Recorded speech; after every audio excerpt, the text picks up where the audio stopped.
ప్రేక్షక మిత్రులందరికీ కూడా శుభాకాంక్షలు. ఫిబ్రవరి నెల రాశి ఫలితాలని మనం తెలుసుకోబోతున్నాం. అన్ని వర్గాల దృష్టి పెట్టుకొని గోచార గ్రహస్థితులన్నింటినీ దృష్టిలో పెట్టుకొని చెప్తున్నాను.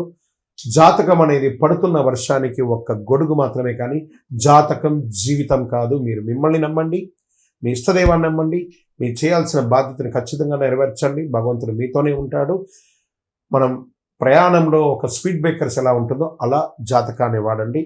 ఈ యొక్క జాతకం, ఈ వీడియో మీ యొక్క వ్యక్తిగత జాతకానికి ఒక 30% మాత్రమే వస్తుంది. మీ యొక్క సంపూర్ణ జాతకం మీ యొక్క date of birth, time of birth ద్వారానే వస్తుంది. కాబట్టి జాతకం పడుతున్న వర్షానికి గొడుగు. మీనరాశి మిత్రులారా, 2026 ఫిబ్రవరి నెల ఈ మీనరాశి వారికి ఎలా ఉంది అని అంటే, మీనరాశి దయ మీ బలం, కానీ హద్దు పెట్టుకోకపోతే అది భారం అయిపోతుంది. ఎంతవరకు దయ ఉండాలో అంతే ఉండాలి, లేదా మిమ్మల్ని అడ్వాంటేజ్గా వాడేసుకుంటారు. జాగ్రత్త పడాలి. మీనరాశి వారికి స్త్రీ పురుషులు ఇద్దరు దృష్టిలో పెట్టుకోండి. చెప్తున్నాను లోతైన గ్రహ విశ్లేషణ. ఎందుకు ఈ మధ్య ఎక్కువ అలసటగా అనిపిస్తుంది? ఈ వీడియో చివరి వరకు చూడండి. ఎందుకు అందరి సమస్యలు మీపైనే పడుతున్నాయి? ఎక్కడ చాలు అనాలని అర్థం అవ్వట్లేదు. ఇప్పుడు అసలు సత్యానికి వెళ్దాం. శని భగవానుడు మొదటి స్థానంలో, గురువు బృహస్పతి 4వ స్థానంలో, రాహు 12వ స్థానంలో, కేతు 6వ స్థానంలో, గురువు మీనరాశి అధిపతి కరుణ, జ్ఞానం, ఆధ్యాత్మికతో కలిసి ఉంటున్నారు. దీని అర్థం ఏంటంటే మీరు బలహీనులు కారు, కానీ ఈ నెల మీరు ఎక్కువ బాధ్యతను మోస్తున్నారనేది మాత్రం గుర్తించాలి. ఇంకా మీనరాశి వారికి అసలు పరీక్ష ఎలా ఉందంటే, వాళ్ళు అడుగుతున్నారు కదా, నేను సహాయం చేయకుండా ఎలా ఉండగలను? ఇదే మీ బలం. కానీ ఈ నెలలో అందరికీ సహాయం మీకు నష్టం. హద్దులు పెట్టుకోవడం మీకు లాభాన్ని ఇస్తుంది. దయ ఉండాలి, కానీ దానితో పాటు స్పష్టత కూడా అవసరం. అపాత్ర దానం కూడా చేయకూడదు. స్త్రీ పురుషులిద్దరికీ కూడా వస్తుంది. ఉద్యోగంలో పనిభారం పెరుగుతుంది, బాధ్యతలు మీ మీద పడతాయి, గుర్తింపు ఆలస్యం అవుతుంది. ఎందుకంటే ఏళ్ళనాడు శని నడుస్తుంది మీకు. ఈ నెల జాబ్ మారకండి. నిశ్శబ్దంగా పనిచేస్తే మార్చి నుండి మెరుగైన ఫలితాలు పొందే అవకాశాలు ఉన్నాయి. మీ ఓర్పును పరీక్షింపజేసే నెల అని కూడా చెప్పచ్చు ఈ ఫిబ్రవరి నెల. నూతన అవకాశాలు వస్తున్నాయి. ఉద్యోగంలో కాన్ఫిడెన్స్ తగ్గినట్టు కనిపిస్తుంది. ఇది మీ లోపం కాదు, శని ప్రభావం వల్ల వచ్చిన మానసిక ఒత్తిడి మాత్రమే ఇది. కానీ గురు భగవానుడు మీకు చాలా అనుకూలంగా ఉన్నాడు కాబట్టి జాగ్రత్త.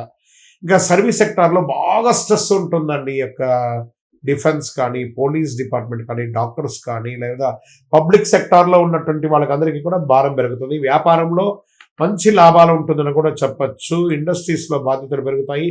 కొత్త వ్యాపారం ఏది కూడా ప్రారంభించొద్దు. ఉన్నదాన్ని స్థిరపరచుకోండి. ఆర్థికమైనటువంటి పెట్టుబడులు, ఖర్చులు పెరుగుతాయి. ఆకస్మిక అవకాశాలు వస్తున్నాయి. ఆకస్మిక ధనలాభం కూడా వచ్చే అవకాశాలు ఉన్నాయి. సేవ్ ఇన్వెస్ట్మెంట్ ప్లాన్స్ కొంచెం పెట్టుకోండి. ఈనాడు డబ్బు విషయంలో భావోద్వేగాలు కాదు, లెక్కలు ముఖ్యం.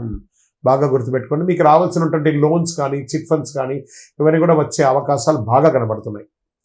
ఇవన్నీ కూడా మంచి అవకాశాలు ఉన్నాయి. జాగ్రత్త పడండి. ఇవన్నీ కూడాను విదేశీయ చదువుల కోసం వెళ్ళే వాళ్ళకి ఇది ఒక మంచి అవకాశం, కానీ జాగ్రత్తగా ఉండాలి. కొన్ని డాక్యుమెంట్స్ అంతా బాగా చదవాలి. ఉద్యోగం చేస్తున్నటువంటి వారు విదేశాల్లో కాస్త మిశ్రమ ఫలితాన్ని పొందుతున్నారు ఏళ్ళనాడు శని వల్ల. ఈ నెల అప్లికేషన్ సరైనది, ఫలితాలు కొంచెం ఆలస్యమయ్యే అవకాశాలు ఉన్నాయి. ఇంకా వ్యవసాయదారులకి నీటి నిర్వహణ ముఖ్యం. ఖర్చులు పెరుగుతాయి. ఓర్పుతో సాగు చేస్తే ఫలితం 100% ఖాయమని కూడా చెప్పచ్చు. రియల్ ఎస్టేట్ వారికి ఇల్లు, వాహనం మీద ఖర్చులు పెరుగుతాయి. కొనుగోలు, బయింగ్, సెల్లింగ్ కొంచెం డిఫరెంట్గా ఉంది. అమ్మకం ఆవశ్యకత వల్ల జరుగుతుంది. ఒక్కొక్కసారి నష్టపోయే అవకాశాలు కూడా ఉంది. తొందరపాటు నిర్ణయాలు తీసుకోకండి. కోర్టు కేసుల్లో ఒత్తిడి, బాగా స్ట్రెస్ వస్తుంది. తీర్పు ఆలస్యమైతే ఒక్కొక్కసారి మీకు నెగిటివ్గా కూడా వచ్చే అవకాశాలు ఉన్నాయి. జాగ్రత్త. సత్యం మీ వైపే ఉంది. ఓర్పు అవసరం, తప్పకుండా గెలుస్తారు. జాగ్రత్త పడండి. ప్రేమికులు ఒకరి పట్ల ఒకరు త్యాగ స్వభావం పెంచుకోండి. ప్రేమ స్వభావం పెంచుకోండి. మాట్లాడి తెగిపోయేలాగా చేసుకోకండి. కుటుంబ బాధ్యతలు పెరుగుతాయి. ఆర్థికంగా ఇల్లు కట్టడంలో, గృహప్రవేశం చేసుకోవడంలో, లేదా ఇంటి యొక్క వాస్తు రిపేర్ చేసుకోవడంలో, ఇంట్లో ఎలక్ట్రానిక్ గూడ్స్ అంతా మార్చడంలో ఏదో ఒక స్ట్రెస్తో కూడినటువంటి ఖర్చు వస్తూ ఉంటుంది. మీరు అందరినీ మోసే అవసరం లేదు. సహాయం చేయండి, కానీ మీరు మర్చిపోకండి. అంతే. ఈ నెల మిమ్మల్ని మీరు చూసుకోవడం ముఖ్యం. మీ హెల్త్ ముఖ్యం. నిద్రలేనితనం, కాళ్ళ పాదాలు, హార్మోన్ల సమస్యలు, మానసిక అలసట, నీరు ఎక్కువ తాగండి. ధ్యానం అవసరం. మీనరాశి మిత్రులారా, అదృష్ట రంగు పసుపు లేత నీలం. అదృష్ట సంఖ్య 3, 7. అదృష్ట దిక్కు ఈశాన్యం. అదృష్ట రోజు గురువారం. అదృష్ట సమయం ఉదయం 7 నుంచి 9 గంటల వరకు. ఈ సమయంలో మీరు తీసుకునే నిర్ణయాలు చాలా కలిసి వస్తుందని కూడా చెప్పచ్చు. ఖరీదైనటువంటి పూజలు అక్కర్లేదు, హోమాదులు యాగాదులు అంతా చేయక్కర్లేదు.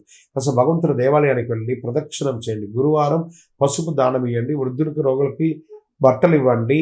రోజుకు 5 నిమిషాలు మౌనంగా ఉండండి. పసుపు పూలతో దేవుడికి ఆరాధన చేయండి. గురు భగవాన్ని ప్రార్థన చేయండి.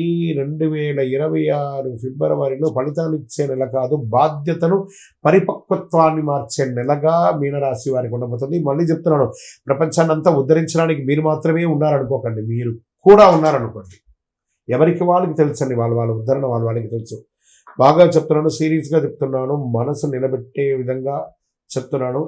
మీరు మీకోసం ఆలోచించండి, ఎదుటి వారి కోసం ఆలోచించండి. మీరు మీ గురించి ఆలోచించడం మానేస్తారు. మీ యొక్క వ్యక్తిగత జాతకం కోసం మీ పేరు, date of birth, time of birth, place of birth WhatsApp చేయండి. మీ వయస్సు సంఖ్య ఎంత ఉందో అన్ని ఒత్తులతో కూడినటువంటి దీపాన్ని, నువ్వుల దీపాన్ని మీ ఇష్టదైవ దేవాలయంలో వెలిగించండి. విజయోస్తు.